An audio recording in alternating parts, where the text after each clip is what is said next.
Hi,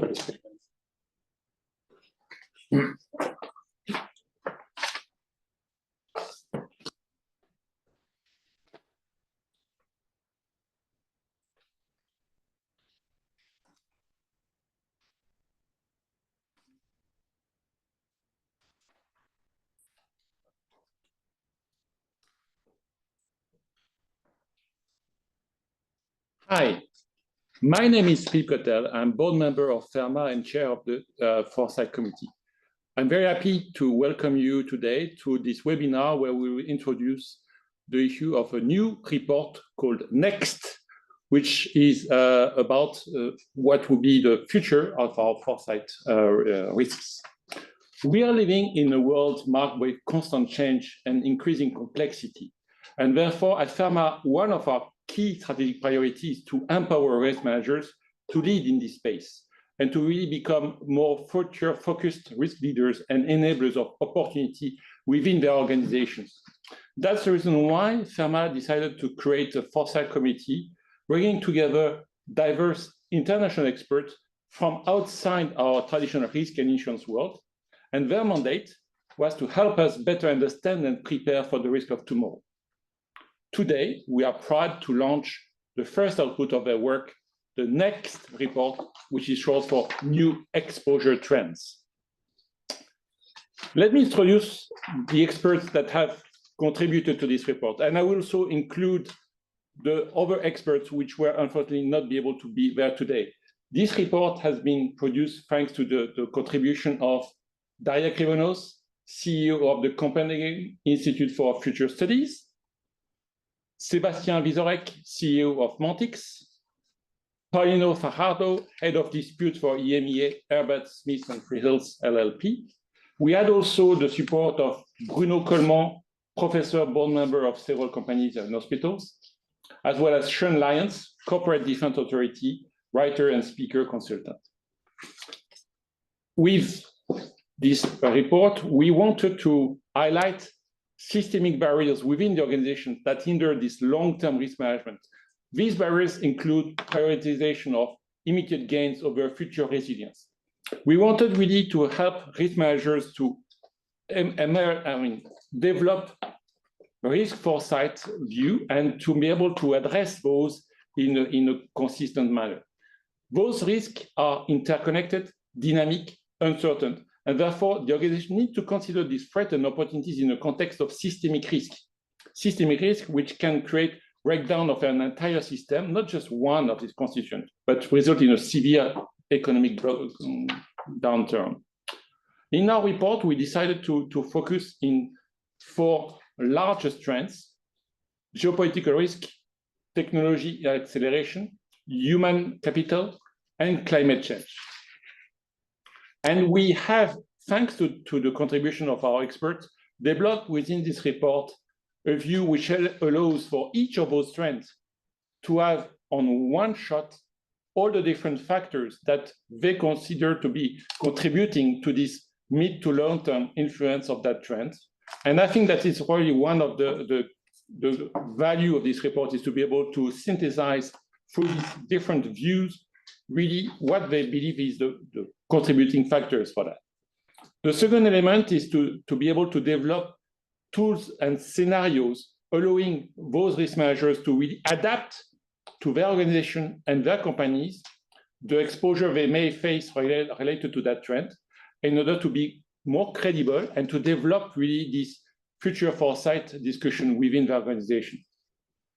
But let's now try to present in more detail our findings for each of those trends and to be able to develop the recommendation for risk managers, beginning with geopolitical risks. Thank you, Philippe. And I have the pleasure of taking you through these geopolitical dynamics. Well, I think on the headline, we're seeing two overall developments. So one is that, of course, EU and the companies operating here are facing this complex geopolitical landscape. So we're looking at the impact across stability, security, long-term prosperity, so across many different dimensions. And at the same time, geopolitical risk is no longer just a question of security. It's also a question of, it spans across physical, digital, cognitive domains, hybrid risks, etc. So the complexity is on several levels. But if we try and break it down into some of the underlying parts, of course, the first one is we're seeing a clear erosion of multilateralism.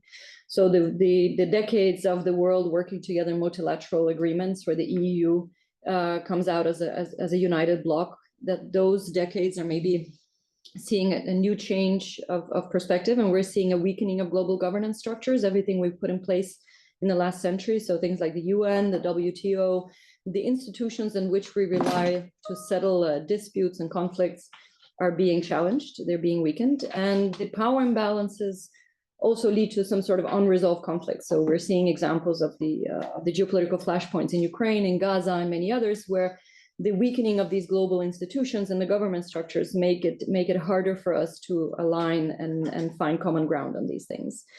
We're also seeing an uncertainty around the US administration. They're pursuing more unilateral agreements, more unilateral dialogues, less cooperation, and maybe a more hostile foreign policy. And of course, this goes across domains. So which means when we have to agree on climate change, regulation on tech, etc., all of these things are going to come into play. The next big, big chunk or group of risks we're seeing is the US and EU relationship. So this is something that also goes back many decades. So for the majority of the last century, and also strengthening throughout the beginning of the 2000s, we saw close collaboration. And now we're seeing a potential, not only disagreement, but disentanglement between these two big blocs, and Europe has to find its footing. It also means that we need to be very cognizant of staying together and collectively negotiate and collectively make decisions, because the bilateral agreements are taking over and the bilateral discussions are taking over. Multilateralism is leaving the discussions, which means the US is approaching the different nation states separately in an attempt to make separate agreements rather than enhance the EU cohesion. So we have to do that for our own bargaining power, but also for the stability of the European Union.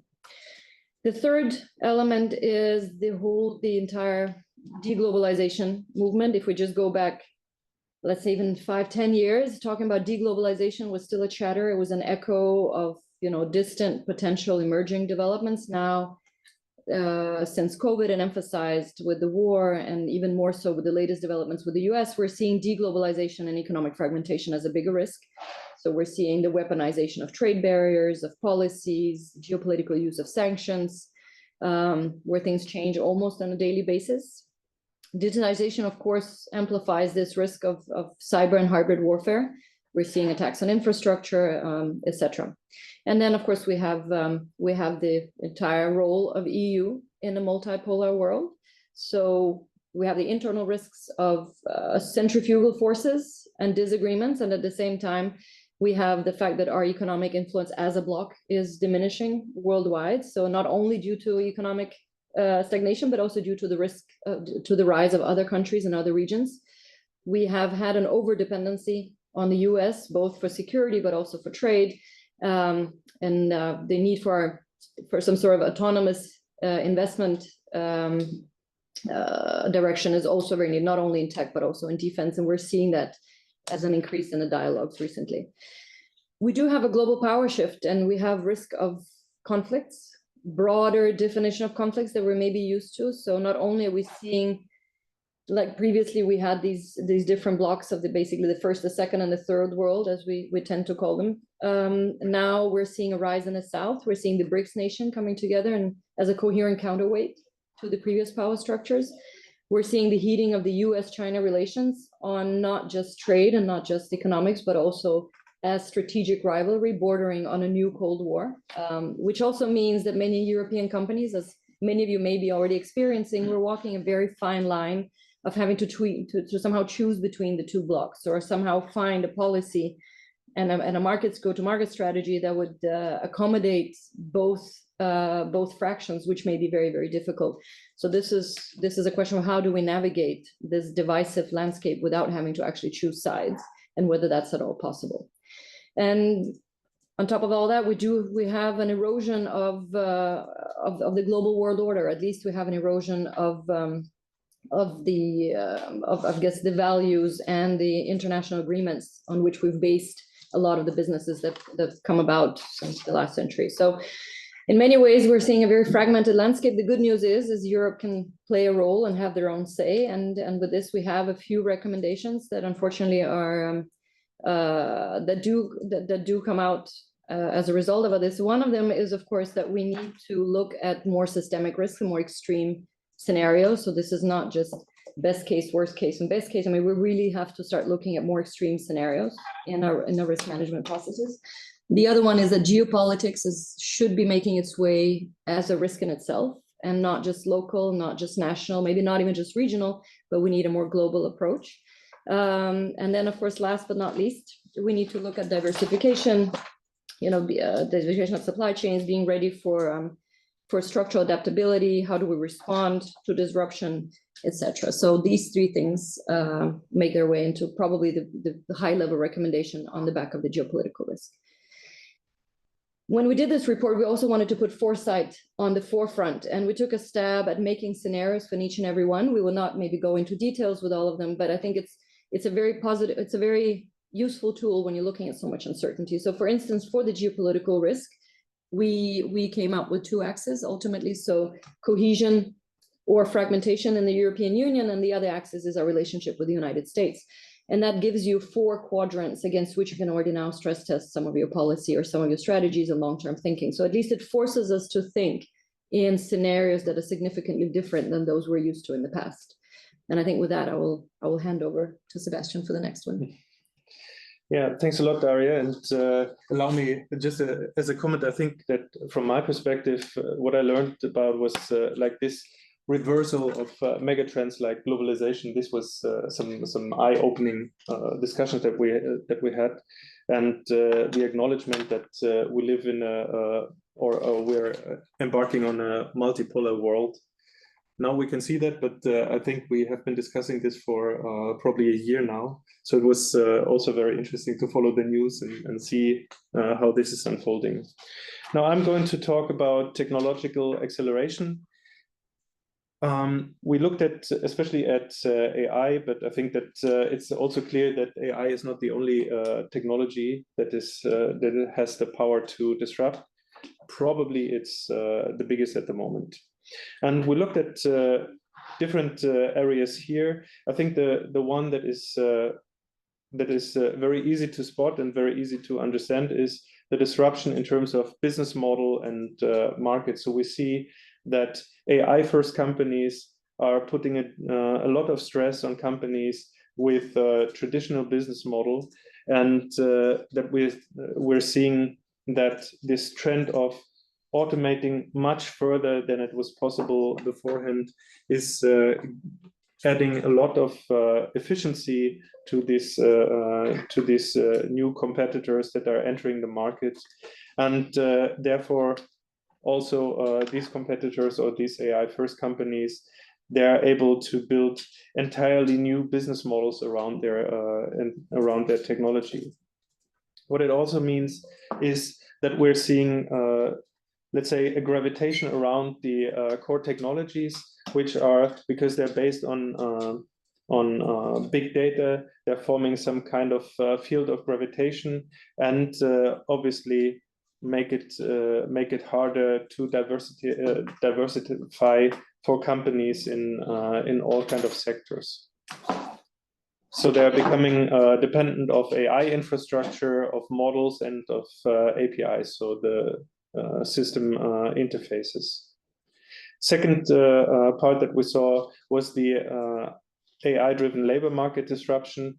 Again, because of the huge automation power that AI is providing, especially with the verge of generative AI now, we see that a lot of jobs that previously were unthinkable, or let's say tasks that were unthinkable of automating, get automated in knowledge work, which poses the risk of job displacement, which is, I guess, a big concern for whole societies, especially for societies that are basing their workforce on this kind of jobs.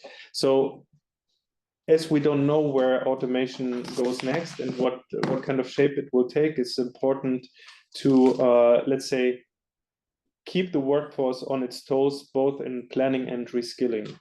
It means that what you think is your job today, what you think the tasks are that you need to be trained for, could be something else tomorrow when you're overseeing an AI system or collaborating with an AI system in doing the job. So it's important that this reskilling of workforce is happening regardless of whether you're young or you're old. It's also important to understand that the more we're automating, the more value will be generated by fewer resources that are needed. So fewer companies are, or there's a risk that economic inequality is rising due to fewer companies offering more and more services. Cybersecurity and AI-enabled threats are another area that we looked at. So here, in terms of cybersecurity, this is the part where risks are coming from the usage of AI in order to place attacks. Of course, if you can automate tasks, you can automate attacks on infrastructure, you can automate social attacks in the sense that you're mimicking humans, for example, as well. This is obviously something to look out for. At the same time, an AI-enabled threat means that if you're putting AI into your own products, if you're putting AI into your own processes, you're increasing the attack surface that these processes and systems have. Because also AI-related attacks now are something that you should be looking out for. And last but not least, we have risk related to bias and ethics, which in turns then creates questions about the trust in AI systems. Of course, every system, especially AI systems, have inherent biases from data. They have a lack of transparency because they're not predefined in rules, but are learning from this data in an intransparent fashion. And so, what companies have to do is to manage and oversee the processes with a clear focus on ethics in general. Also, looking at what does it mean if a system is malfunctioning? So also looking at legal responsibilities that are only partially addressed in current or at present. And similar to what Daria said, I think what we want to do is we want you to look at these risks, but also to think about the potential scenarios as risk managers that you might be coping with. And here on this part, we also explained the scenarios. I'm not going into the details. Just wanted to mention that also for this risk, it's there. And with that, handing over to you, Paulino. Thank you very much, Sebastian. Is the term for climate change, which is a topic that has been with risk manager for a very long time. But the reason why we brought to this group and to the discussion is because we feel is evolving and is placing new challenges as we speak, but also in the future. And we need to probably think through them differently. I would like to take you through some of the main characteristics that we foresee of this climate change as a risk today. Coming about the challenges that the three main challenges that we see for the future in its legal context, which is also something changing, and finally trying to identify some takeaways for risk managers out of these reflections. I'm sure that by reading the next report, you will be better furnished with the right information. But anyhow, let me try to summarize. When we look to climate risk as a change, we see it has three main characteristics. Number one is an evolving risk. Second is a critically systemic risk. And third, it's global in the way it's developed. When we say that it's an evolving risk, we want to mean that it brings a string and far-reaching consequences on top of being a pronounced risk. In itself, this could mean that risk managers and companies need to adapt to sustainability in accordance to the guidances of the European Union at the very least, which are not really short in terms of regulations. This evolved risk affect different aspects of our reality. To an extent, it affects the reputational aspect of what we do or what the company that we represent may do in different contexts. It may also have to keep us alert to financial instability due to the changing environmental regulatory environment. And very importantly, it demands quite an active regulatory compliance. This means that the economic demands are already, not in the future, are already with us concerning climate change, as a problem with supply chains connected to climate change is also happening. When we say that this is a critical systemic risk, what we want to mean is that it's a risk that magnifies other risks. And there is a very obvious intersection between economic development and the turn down of the economy in certain moments, with the geopolitical changes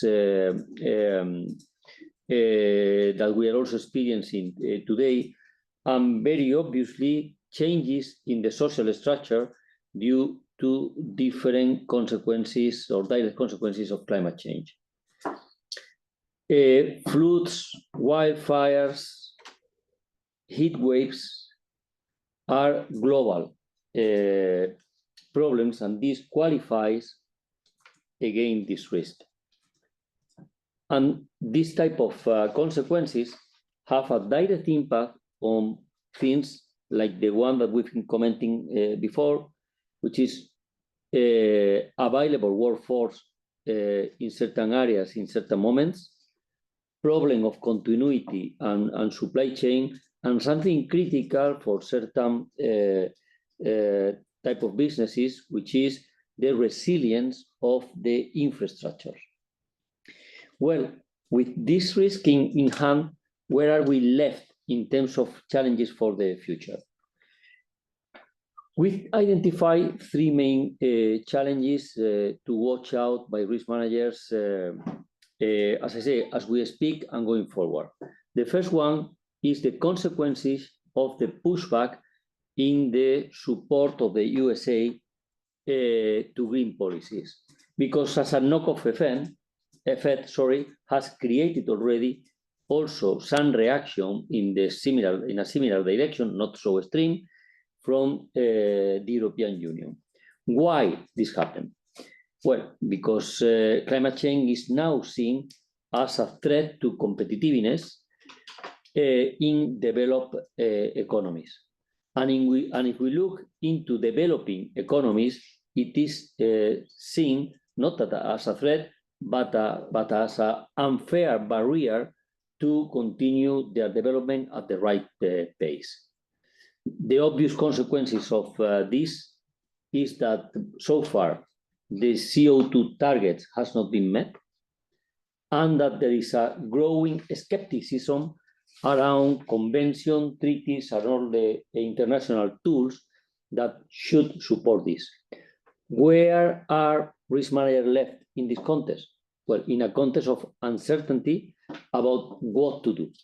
Because if they follow severely the demands of the treaties, let's say the excuse me, the legal trend or the regulatory trend, they're going to find themselves in some out of context in comparison to competitors or other companies.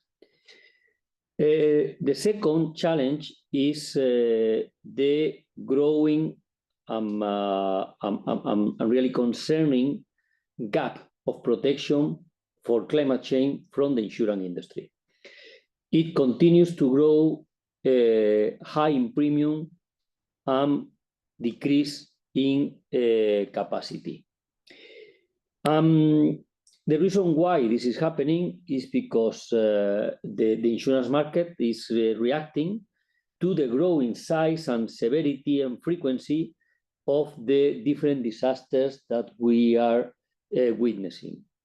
And this has created a sense of, a real sense of retreat in the insurance market, with two obvious consequences. Number one is that risk managers has less tools, less resources available to protect the vulnerability of the corporations that they represent, both in the transition into low carbon society, but also on the reveal of the structure and means once they are affected by this type of disaster connected to climate change.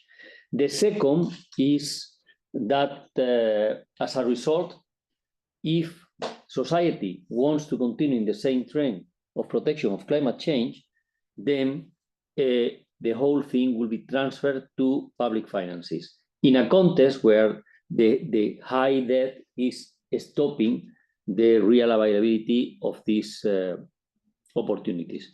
Whether the industry, together with the governments, are going to create pools or similar resources that will help this out, it remains something open and probably something for discussion. It is a demand. A different thing is whether the public administration and the states are ready for this.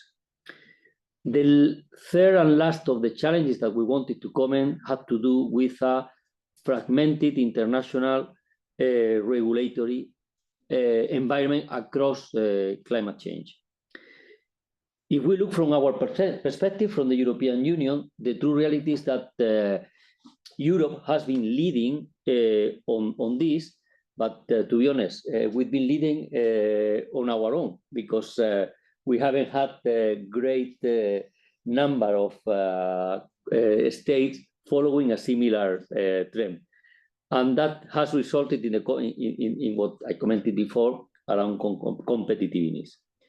The obvious consequences of this is, number one, profitability is affected both by the compliance cost and also by something that is coming up, which is potential compensation and legal liabilities out of climate change.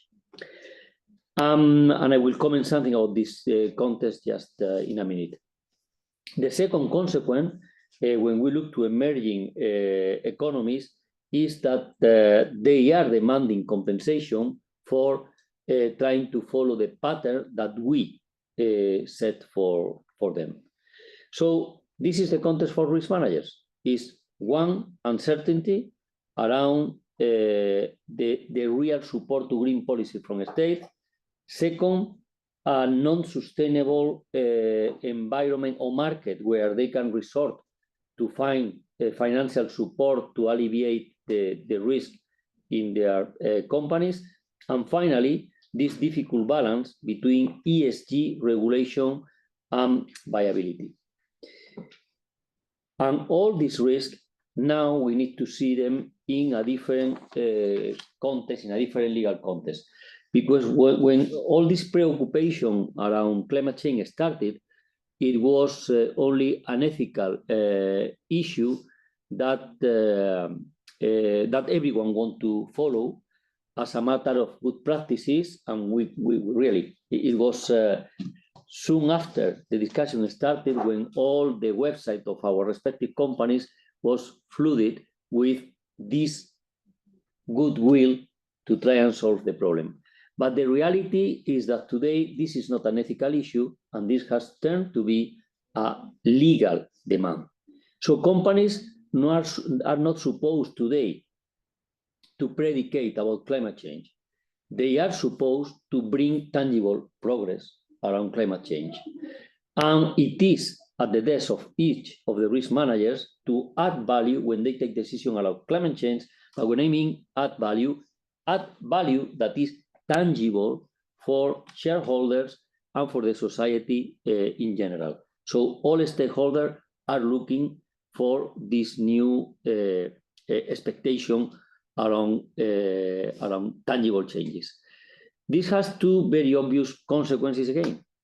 First one is that the recent actions around climate change do not only demand for changes in the level of aggression to climate, they also seek compensations.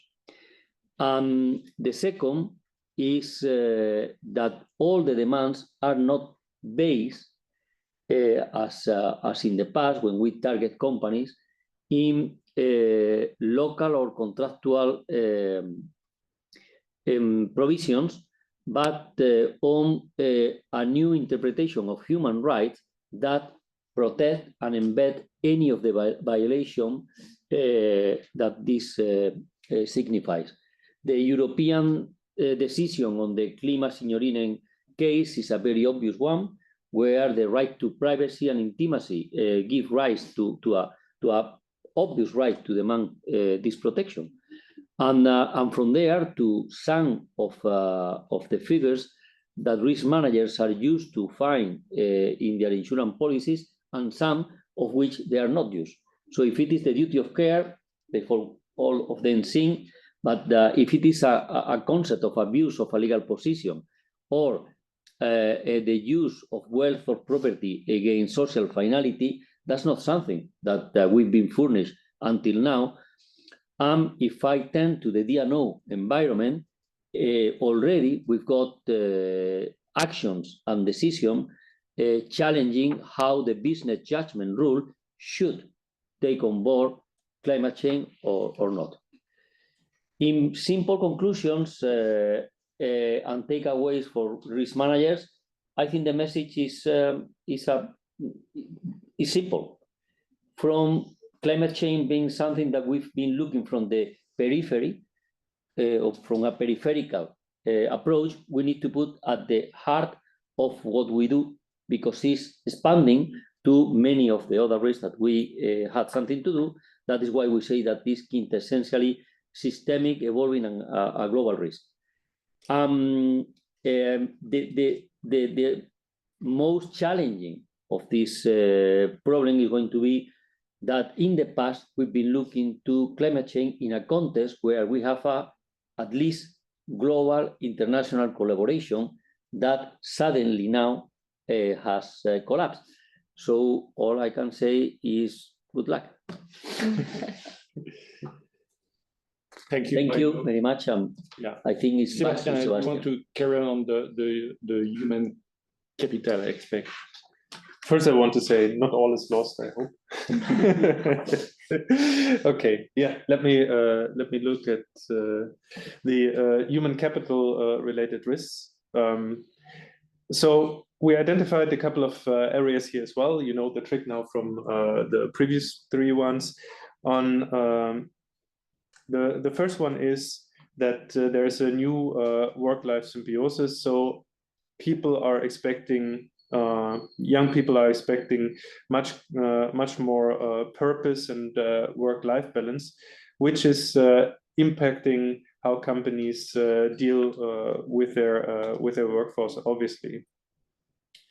Because workforce that fail to adjust, they will have issues in finding well-educated people, and will have to deal with lower loyalty and lower engagement, obviously.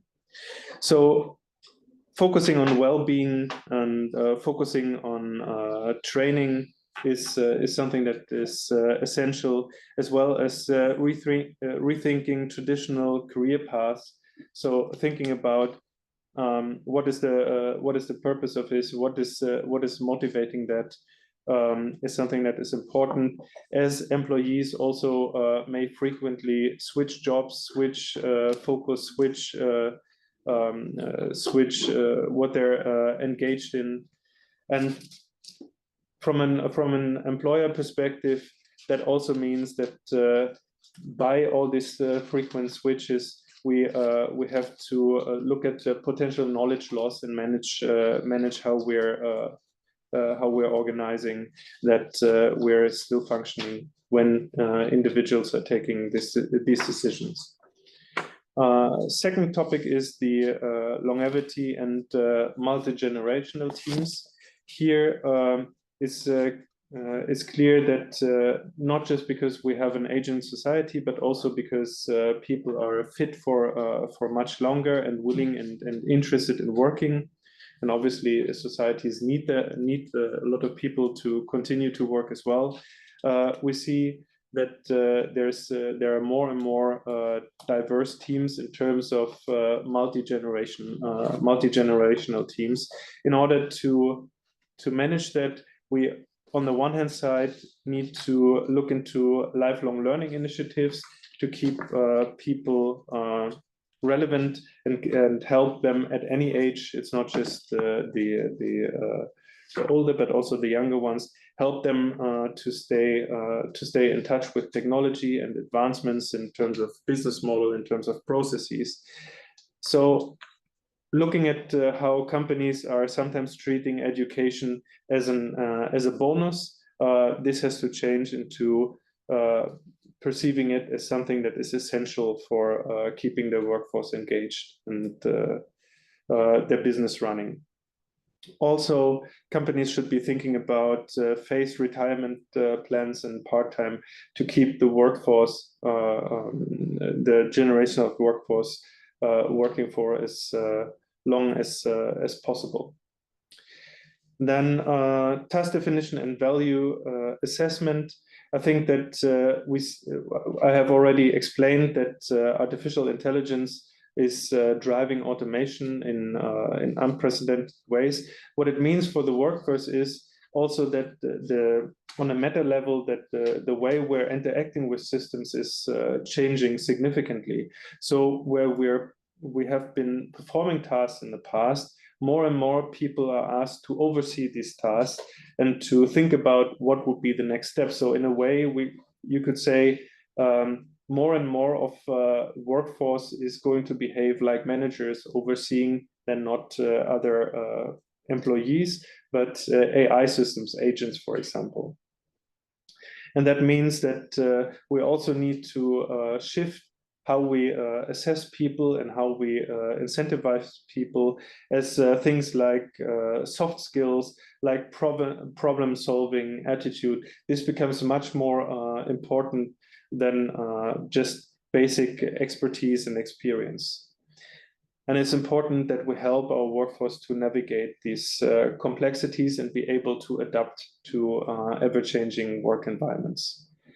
And last but not least, there's obviously in many, especially aging societies, there's the pension protection gap. That means as Europe's population ages, there's a need to rethink these kind of schemes.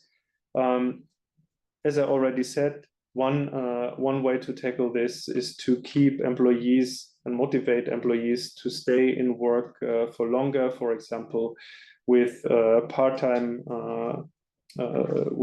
schemes, or with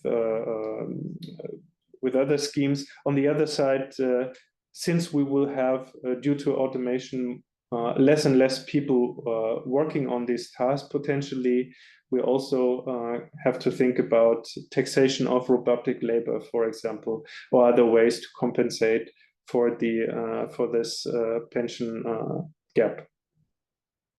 this is important as we need to ensure solidarity and make sure that society is not drained into let's say a state where a few highly skilled and highly paid people are facing a lot of people in problematic situations. And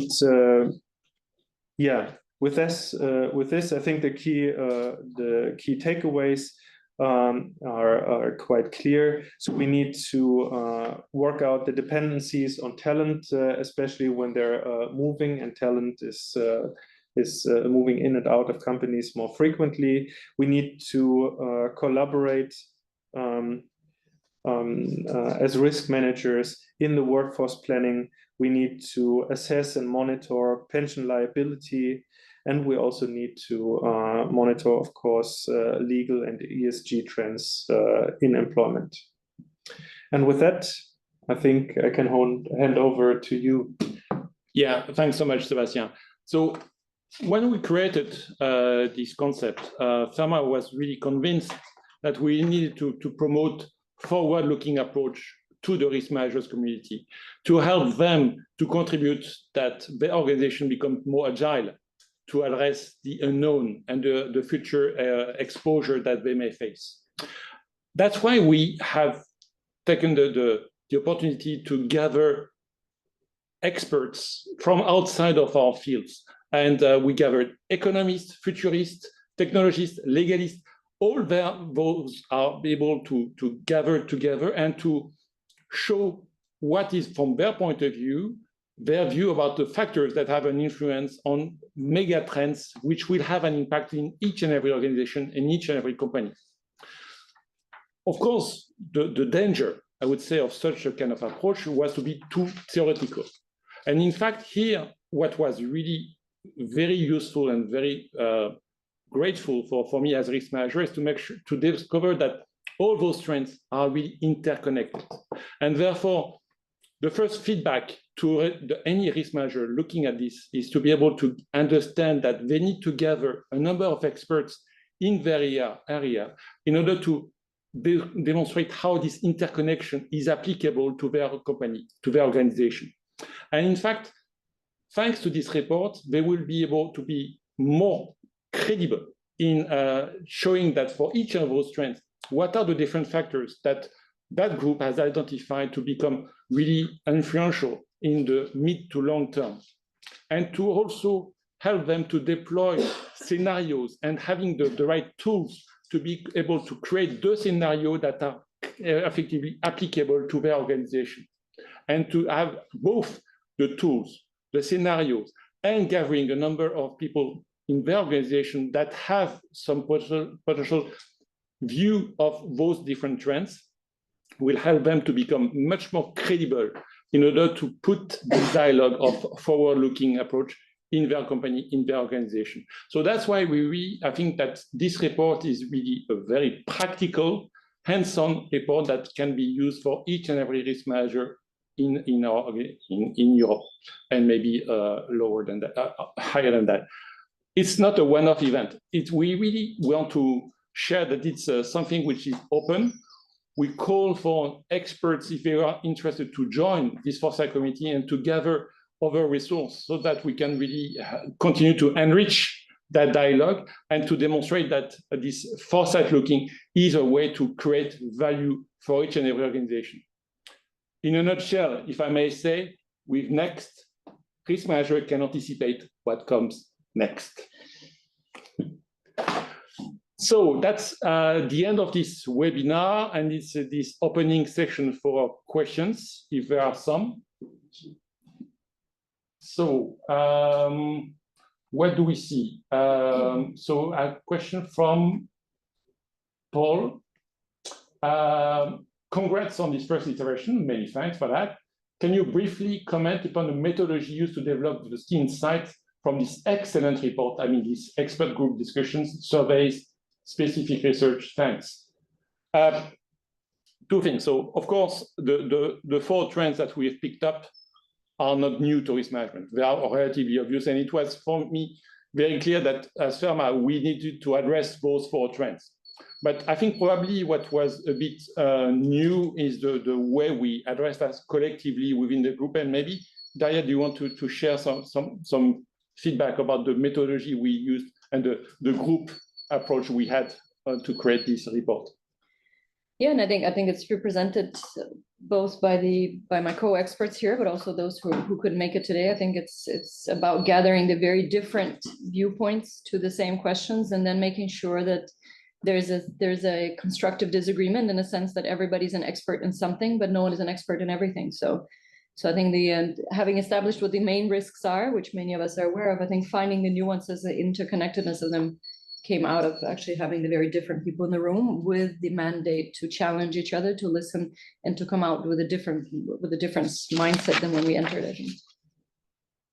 Okay. Well, sorry, may I add yes. something? Because I mean, so many times, and you commented that one of the risks is being very theoretical about this.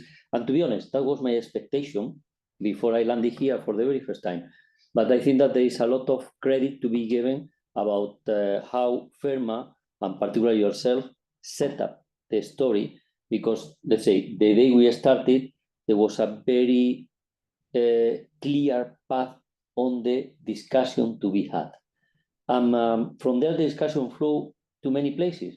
But I think that was also something very important to factor into. And I say this because if this is going to provoke internally in the different companies similar debates, that type of planning is needed from the outset. It's not simply brainstorming. Facilitated disagreement. We have a question from Don Slevin. Thank you for this highly impressive next report. Thanks for that. It presents contemporary risk and solution pathway to EU businesses in a comprehensive manner. Is it thought-provoking and presses company to think ahead and take actions for future resilience? My question is, what type of technologies stand out as most progressive? What may be considered less progressive than initially built? Well, we have a technological expert, so Sebastian, what's your view on that? I would say it depends, to be honest. I think that no, honestly, I mean, I could say that besides AI, which I'm very fond of, because that's a topic I'm looking into most, and maybe IT in general, digitization is, you could say, is also a mega trend in a way. There are advances in chemistry. There are advances in genomics. There are advances on many different levels. And I think for me, the question is more who is thinking about it. I think if you're in agriculture, maybe these technologies about genetics is more disruptive to you than the AI part. AI is also important, and other things are also important, but I think it's very context specific to say what is more important and what is less. And what we all agreed on is it doesn't matter how you feel about it right now. You have to at least consider all of them and consider the impact of all of them. You shouldn't say, okay, I'm now doing a shopping list and I'm focusing on this one first and this one can go later. The idea of foresight is to really try and get a holistic view and then decide on what are the consequences that may arise based on what I'm seeing. Okay, I have two questions for this panel of experts. One is, what would you recommend risk managers to do in order to promote this report internally and to develop this foresight dialogue? I can go. Yeah. Well, I think, first of all, I think acknowledging that that everything is uncertain and everything is moving. I think our usual advice is getting comfortable with the uncomfortable. And basically that means we need to find organizational calmness in the middle of the storm and acknowledge there's many things we don't know, but there are things we can do. How do we zoom in on the main things to watch? How do we set up the governance? So separate emerging risks from operational risks. Make sure you create the space and the governance around that. And then actually in the report, there is a number of basically life hacks. So it's not a one size fits all. So look at the question, look at the trend, look at the uncertainty you're facing. Take a quick look at the list of tools that at least we're suggesting. And it's not an exhaustive list, but it's a good list.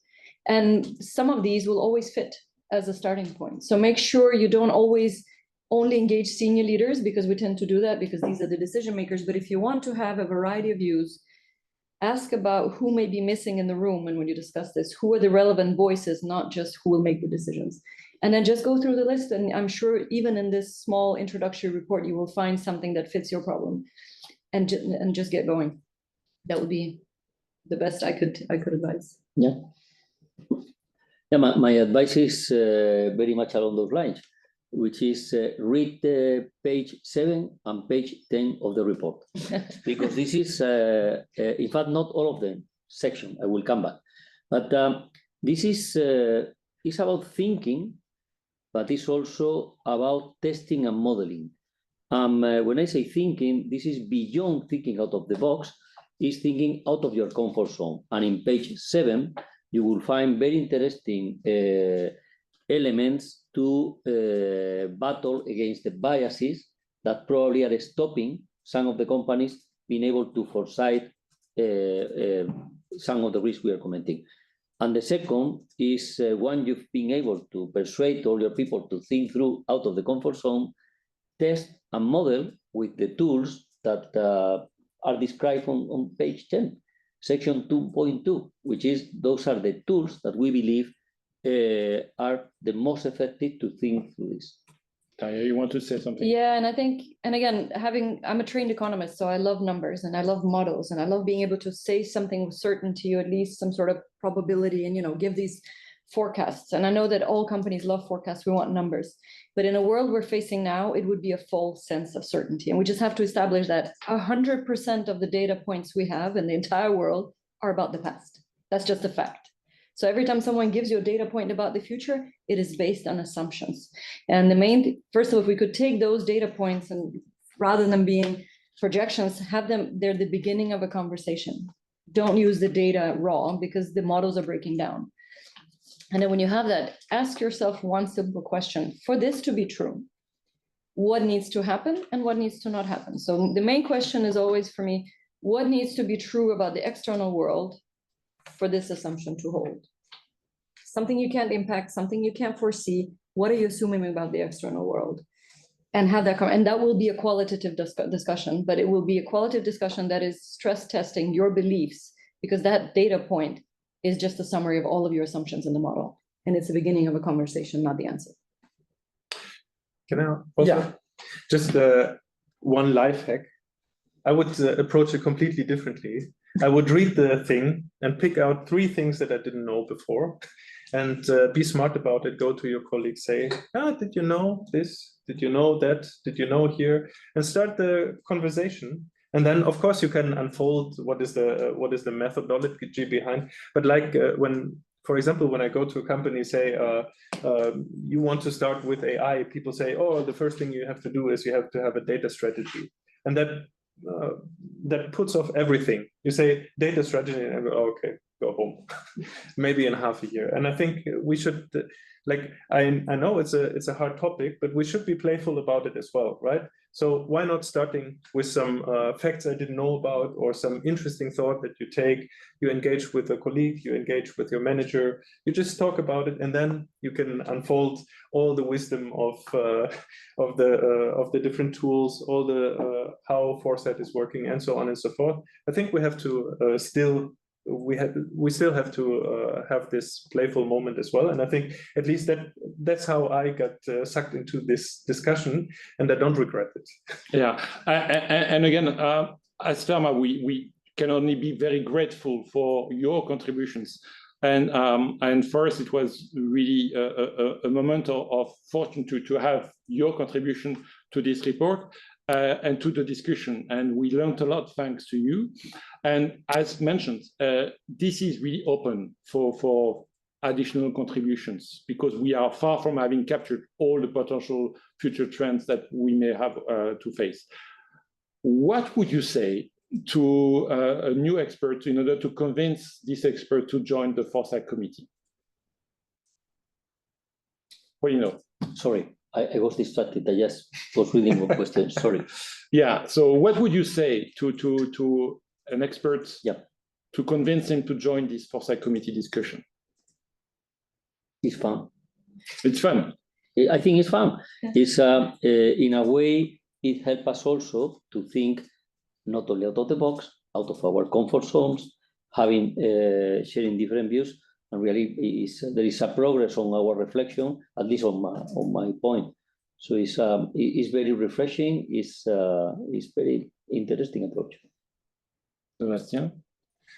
Yeah, I think that even for your own area of expertise, having putting it out there and having looked at it at different angles and having other people who are outside of your field comment on it, asking on it, comparing it to other knowledge, relating it to other topics was really interesting for me.